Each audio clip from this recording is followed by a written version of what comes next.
The story starts with Clay looking at himself in a mirror. He feels split inside, as if two sides of him are fighting each other. Voices suggest he is torn between different ideas, showing his inner struggle. The scene moves to a therapy office. Clay sits with his partner Ka and tries to explain his frustration. He says society judges him because he is a black man, but he has trouble talking about his own feelings. Ka interrupts and says he is stressed about a political fundraiser and cares too much about what other people think. Clay's phone rings, which upsets Kaya. She says his constant distractions are the real problem. The therapist asks Clay how Kaya's criticism makes him feel. He tries to answer, but Ka says better communication could save their relationship. Clay then loses his temper and blames his silence for her cheating. He talks about the pressure he feels at work, but Kaya says he is avoiding the real issue. The therapist suggests that Clay may need to think about life outside the marriage. Later, they stand apart on the sidewalk, still tense. Clay asks if she plans to bring her lover that night. She says no, and they agree to meet later uptown. As she walks away, Clay shouts one last warning about her attitude. Clay remains behind to speak with the doctor alone on the street. The therapist offers him a gift, sensing his deep internal conflict. They discuss the struggle between identity, assimilation, and suppressed anger. The doctor hands him a copy of the play Dutchman, suggesting that literature might help him reconcile his fractured self-image. Clay accepts the book, pondering whether he is trapped like the protagonist. He walks toward his car, eventually dialing his friend Warren's number. He tells Warren he has just left the doctor's office and feels unsettled. Warren is distracted, greeting someone else, but senses Clay's distress. Clay mentions the doctor's strange behavior and questions his own sanity, while Warren urges him to ignore it, take revenge on his wife, and get to the game. Shortly after, Clay navigates a busy subway station to find his train. He hears a strange announcement echoing underground as mechanical noises fill the air. He waits for the transport and boards the train as it arrives at the platform. Once seated, a woman named Lula approaches him with an accusation. The conductor announces the destination as the train moves forward, but Lula interrupts Clay's solitude, stating that she intends to sit nearby. She complains about the heat while settling into her seat and insists that he was watching her earlier through the window. Clay denies it, but she repeats his words mockingly to provoke him.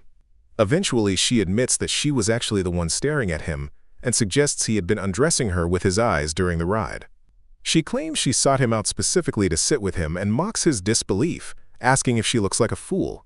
She then analyzes his appearance, guessing he lives in New Jersey. Clay tries to dismiss her, assuming she is just another struggling passenger, but she reveals that she lies often to control her reality. She startlingly mentions his friend Warren Enite by name. When pressed, she claims she simply guessed he knew someone like that. Changing tactics, Lula asks if he finds her exciting. She leans in close, asking if he is truly honest, and offers him an apple while making a suggestive proposition. She asks if he wants to get involved with her. As Clay stammers, unsure how to respond to her aggressive advances, Lula continues her flirtation, complimenting his appearance to disarm him, then mocking his graying hair to keep him off balance. She bizarrely insists that he take her to his upcoming party. When he refuses, she playfully invents fake names like Lena. As Clay remains guarded, she jokingly guesses he is a Morris. Their strange game is interrupted when an elderly passenger stumbles. Clay helps the woman, who immediately praises his kind nature. You're so nice. Yet she stares deeply into him, sensing his internal strife, and offers a cryptic warning about his search for salvation, insisting his fate can change if he listens. Clay returns to his seat, visibly shaken by the encounter. Lula ignores his unease and guesses generic names like Walter. She mocks the name Willie as something hopeless from New Jersey. Worn down by her persistence, he admits his name is Clay. She immediately deduces his surname is likely Williams. Acting unimpressed, she suggests he could pretend to be a Jackson for fun.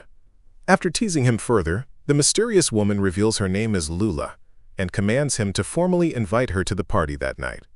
Dismissing his hesitation, she claims she knows all courtship tactics, describing her seduction strategy and how she is slowly reeling him in. Her words grow graphic as she describes guiding him home and mentions using the same hand to remove her dress. She paints a picture of leading her wide-eyed prey into a trap. Clay mentally checks out, causing Lula to question his sudden detachment.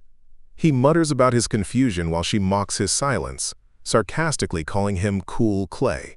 She taunts his hesitation, asking if he is afraid of a nun.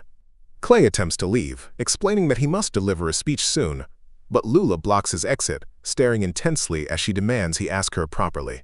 She leans in close, inviting him again to join her at the party, relentlessly questioning his manhood and dismissing the concept of time. The psychological game intensifies as she urges him into her space, claiming she knows his body well enough to draw a map. Finally, the tension snaps when she demands he throw her down, leading to a manic physical outburst that leaves them both breathless. A post-coital silence lingers until she demands that he profess his love. Clay refuses to lie about his true feelings. Lula warns him that lying might be the only thing that saves him.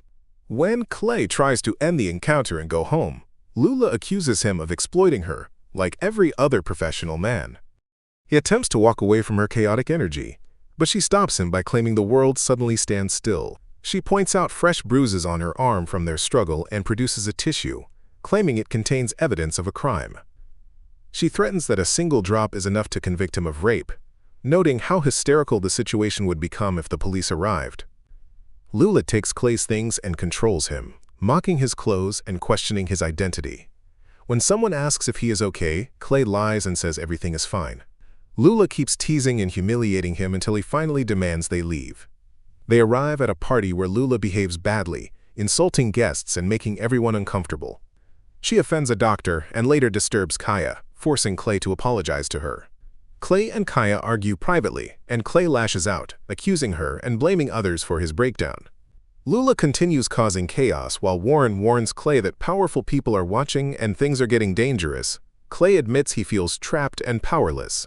He is later pushed onto a stage to give a speech, but he rambles and loses control.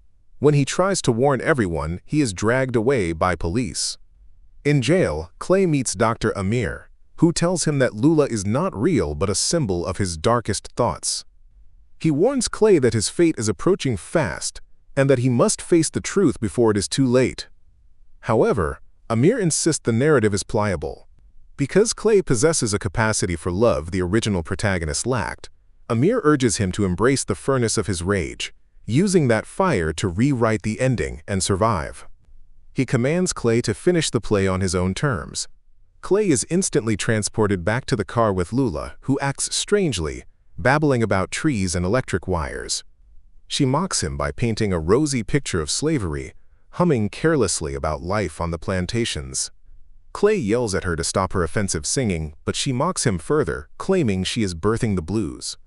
Enraged by her racism, Clay finally snaps, shoving past her as the tension reaches a boil. Lula continues her erratic taunts, urging Clay to dance aggressively. She mocks his stiffness, calling him a, quote, dirty white man.